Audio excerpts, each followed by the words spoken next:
When I started riding in Canada in the late 90s, by far the majority of riders either rode cruisers or sport bikes, with a smattering of sport tours and adventure bikes in there as well. But the cruiser world looked very different than it does these days, with the majority of cruiser riders now choosing a bagger-type motorcycle, especially in Harley land. Back then you saw a lot more Softails and Dynas, whereas now it's all about the street and road glides. So one could say that Harley baggers and larger dressers, baggers with a trunk, have won the cruiser wars. Yes, Indian is up and coming, and there are still a few foreign models which try to challenge Harley in the big tourer category, but effectively, for the time being at least, Harley seems to have this category on lockdown with no serious challengers seemingly able to pass the test of time. Except one. The Honda Goldwing is as old as I am and is the only non-Harley bagger or dresser that has managed to establish itself as a legitimate classic, not only standing the test of time, but evolving into perhaps the most refined long-distance touring motorcycle on the planet. And since I have reviewed both the Goldwing Tour as well as several versions of the Street and Road Glide on this channel, a comparison was inevitable. Specifically, I'd like to focus on the ultimate long-distance bikes from each company, the Honda Goldwing Tour and the Harley Davidson Street Glide Ultra. These are the bikes that most long-distance riders would choose if they had to cross the continent, 2 up even. So which of these classic bikes wins on performance, tech, features, character, and price? Stay tuned for the full story. And as always, if you're enjoying the content, please consider subscribing to the channel, liking the video, and sharing it with friends.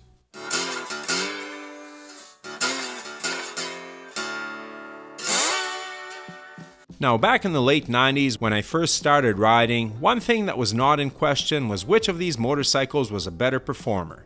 A 98 Goldwing would absolutely tear a stock Ultra with its 80 cubic inch Evo motor a new one. And while in 1999 that gap closed a bit with Harley's introduction of the twin cam, there was still no doubt which stock tourer would outperform the other.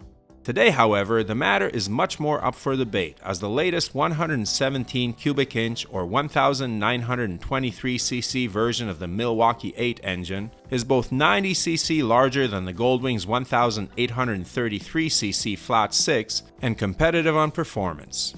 The air and liquid-cooled 117 is Harley's standard touring power plant and is my favorite Milwaukee 8 engine.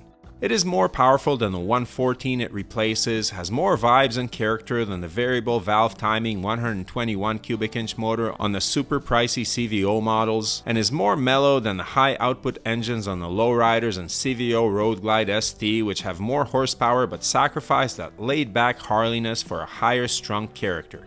The Touring 117 lays down 105 horsepower and 130 pound-feet of torque, which is plenty for this big bike to accelerate, roll on, and pass slower traffic with authority, all while sounding great and transmitting just enough vibes to let you know you're on a big twin. Now on paper, the 1833cc liquid-cooled Goldwing Flat 6 is the more powerful motor. This beast of an engine outputs 125 horsepower and 130 pound-feet of torque at the crank, and it does it with a smoothness and civility no other motorcycle can match. This motor is legendary for a good reason, as the torque curve is so flat and the engine so smooth that at times it's hard to tell what gear you're in. Having said all that, the Harley motor to my seat of the pants meter did feel stronger. It could be that the torque curve is less flat and therefore results in a bigger seeming rush. It could be that Harley's belt drive is more efficient and translates into more power at the rear wheel, or it could be that the hog is just lower geared. But the big American V-twin seems to have a bit more poke than the Honda. Not a lot more, just a bit. And this is a shocking development if you've been around since the Evo days when the back then 1500cc Honda Goldwing ate stock Harleys for breakfast. The Harley big twin has come a long way. Where the Goldwing is still better, however, is handling, and that is due to several factors. The first is weight. This 6th gen Goldwing is the first to be lighter than its predecessor, with the Tour model weighing 847 pounds or 383 kilograms wet compared to the Ultra's 866 pounds or 393 kilograms, though the DCT automatic wing weighs about the same as the Hog. The second is how that weight is carried. Honda's flat 6 motor sits low in the chassis, keeping the center of gravity low, while Harley's V-twin sits upright with the cylinder heads fairly high. Another of Honda's weight centralizing tricks is to put the gas tank under the seat, where Harley needs to put theirs in the traditional and higher position in front of the seat. All this means that the Honda feels much lighter on the twisty road than its almost 850-pound wet weight would suggest, and transitions from side to side more easily. In fact, it isn't that far off the performance of much lighter sport touring motorcycles, which for a bike that is this comfortable two-up is a great accomplishment. Another reason for the wing's magical handling is its suspension, which not only has more travel, over 4 inches front and back, but has an innovative double wishbone suspension out front that prevents dive while braking and keeps the bike composed. The feel from the front end seems vague at first, but once you learn to trust it and ride aggressively, you recognize how good it is and just rail those corners. Not to say that the Harley handles badly. On the contrary, for its suspension travel, 1.9 inches up front and 3 inches in the back, it actually soaks up bumps well and is pretty decent in the twisties despite not having upside down forks. It's just not as good as the Goldwing. The Street Glide is good on a twisty road, but the Goldwing is great. Additionally, the Goldwing suspension can be adjusted electronically with the push of a button. The settings include rider, rider with luggage, rider and passenger, and rider with passenger and luggage. This is super convenient and is head and shoulders above the Harley suspension, which is manually adjustable for spring preload. In the back only. For bikes this expensive, Harley has to step it up. Both bikes do well in tight parking lot maneuvers, with the center of gravity of the wing making it well suited to this type of riding. However, here the Harley has an edge. First, its seat is slightly lower, 28.5 inches or 725 millimeters versus the wing's 29.3 inches or 744 millimeters. And second, I don't know, there's just some kind of magic in the combination of the ergonomics and steering geometry that makes the Street Glide super nimble in a parking lot. Yes, it's heavy, but it can weave around at slow speeds amazingly well. And here the Goldwing is good, but the Street Glide is great. One advantage that the Goldwing has in parking lots while parking or walking it around is one of its secret weapons, its reverse gear. I used to make fun of these, but then I had to film this bike in my yard, and getting it there and getting it back out involved some deft maneuvering and backing up on dirt. If you've ever had to back up an almost 900-pound motorcycle on dirt or paddle it back uphill, you know that motorcycles like these require planning ahead, and that when you plan ahead, there will be some places you won't want to go. But with the reverse gear, the Goldwing can go there. And this is the story with these two models. The Honda just has more bells and whistles and more interesting tech. The non-traditional engine architecture and tank placement give the wing a weight centralization advantage, as well as the ability to use a low-maintenance shaft drive. The liquid cooling gives it power and reliability. The Goldwing has an electrically adjustable windshield, something that I keep harping at Harley to include on touring bikes. All their competitors have them. Heated grips are now standard on all wing models, while you don't get them on the standard Street Glide, just the Ultra and the CVO. The Goldwing Tour even comes with a heated seat, rider and passenger, and a heated passenger backrest, which the passenger can control. The wing is optionally available with a dual-clutch automatic transmission, which a lot of motorcyclists don't like, but in stop-and-go traffic, I have to say it's nice. Also, if you have some arthritis in your hands, riding that clutch all the time is not great. You can still go with a standard 6-speed if you want, but for those riders so inclined, the DCT is an option. Finally, the Honda can be had with an optional airbag, and what other motorcycle has that? The Harley does have a few things that Honda doesn't, and the biggest of these, surprisingly, is modern electronics. The Harley has a 6-axis IMU, which gives it lean-sensitive ABS and traction control. These are among the safety features that a lot of today's riders demand, but many older riders who never had them on previous bikes don't even consider them. I'm a bit surprised that this is not on the Goldwing yet, and expect that the next model update will include it. For other electronics, both bikes offer rider modes and cruise control. Another perk of the Harley are the rider floorboards. I like the roomy seating position of the Street Glide, and the floorboards allow the rider to move his feet forward and backward on long rides. The Goldwing also has a very natural and spacious riding position, but the width of the motor necessitates that the foot pegs put the rider's feet behind the wide engine. While both bikes are comfy, the wing does have less room for the rider to move their feet forward. Overall comfort and passenger accommodations are very comparable between these two bikes. I like the Wing's weather protection better, especially from the adjustable windshield and more complete protection from the lowers, but on hot days the Harley's better airflow wins, so the Wing is better in cold weather and the Street Glide for hot. Seats are very subjective and can be easily changed, but I personally prefer the Honda's seat as I find the stock seat on the Ultra puts me a bit too far forward. On the standard bagger versions of these motorcycles, I like the standard Street Glide seat as I tend to prefer my seat on the firmer side. In terms of luggage, the Harley easily wins in the pannier department as its top-loading bags are bigger and easier to pack. The Honda's bags are on the small side and are side-loading, which makes items more prone to falling out when they're opened. When it comes to the top box, however, the Honda's trunk wins.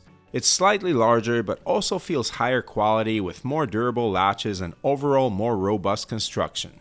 Both trunks fit 2 full-face helmets plus other stuff, but I like the Honda's better. Where the Street Glide Ultra has an advantage is that it has a rack on the back of the trunk to strap some extra stuff on, particularly handy if you're camping and need to bungee on some tents and sleeping bags. The final feature on the Street Glide that is missing on the Goldwing is the built-in nav. Harley has its own native navigation system which is not as good as the one in Google Maps and which only really comes in handy when you are somewhere where you have no data coverage. In every other respect, Google Maps access through Apple CarPlay is superior. I've used Harley's nav on many bikes in the past and have once been misdirected. On the Street Glide Ultra, the nav froze in place and would not reset even when I turned off the bike. In both cases, I resorted to Google Maps to find my way to where I was going. That's why Honda decided to scrap their native navigation system and offer only Apple and Android CarPlay on their 2025 Goldwings. More and more cell towers are going up these days, and most riders prefer to just use their phones instead of paying for navigation that they will never use anyways. Still, if you ride in places with spotty coverage, the Harley has the edge over the Goldwing. In terms of range, the Harley also wins. It has a 6-gallon or 22.7 liter tank capacity versus Honda's 5.5 gallons or 20.8 liters. On the Hog, you can get 400 kilometers or 250 miles down the road before having to worry about refueling. The Goldwing's Big 6 motor can get pretty thirsty, especially when being revved out, and get somewhat less range, maybe 350 kilometers or 220 miles before you're flirting with the fuel warning light. On big touring bikes like this, range is important, so the Harley takes this category. Neither motorcycle uses a maintenance-intensive chain final drive, but the Goldwing's shaft drive is lower maintenance than the Street Glide's belt. The belt is a bit more efficient though, so we can call this one a draw.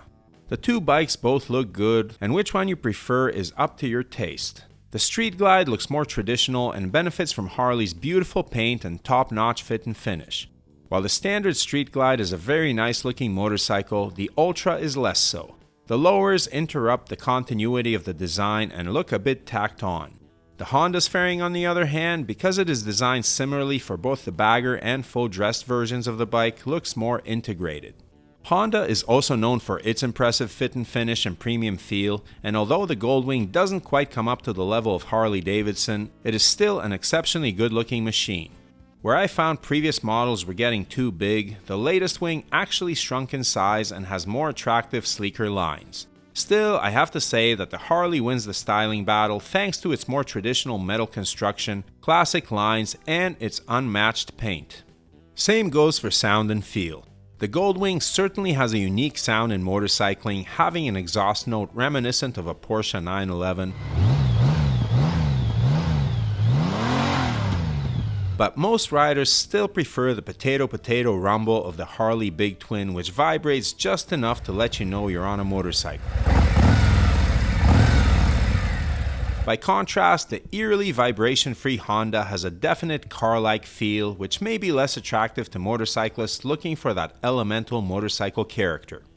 Harley's giant touchscreen display has had mixed reviews from riders, as some would like to see the return of some analog gauges, and if that's your thing, Honda still offers those on the Goldwing. Both displays are highly effective and visible in all light conditions. The Goldwing Tour's barn-sized windscreen means that the stereo remains effective at higher speeds when the windshield is in the highest position. The Harley stereo isn't much use above 80 km per hour or 50 miles per hour due to wind noise, where the Hondas can still be heard fairly clearly at 110 km per hour or 65 miles per hour. Finally, price. Different models will have different price points, but when the bikes are similarly equipped, the Goldwing undercuts the Street Glide by thousands of dollars.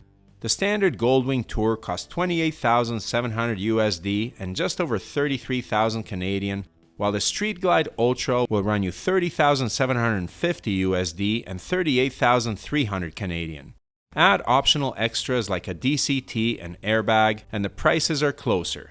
But however you cut it, the Honda is a better equipped bike for less money. Finally, the Honda should have an edge in reliability, the Harley should win in resale value, and both manufacturers have extensive dealership networks in North America, so you should be able to find a dealer nearby if your bike breaks down in most places on the continent. Also, both have a huge following, so if you buy either, you are joining a community of like-minded riders who like to organize tours and events. If your idea of motorcycling includes a large social component, both of these motorcycles are a good choice.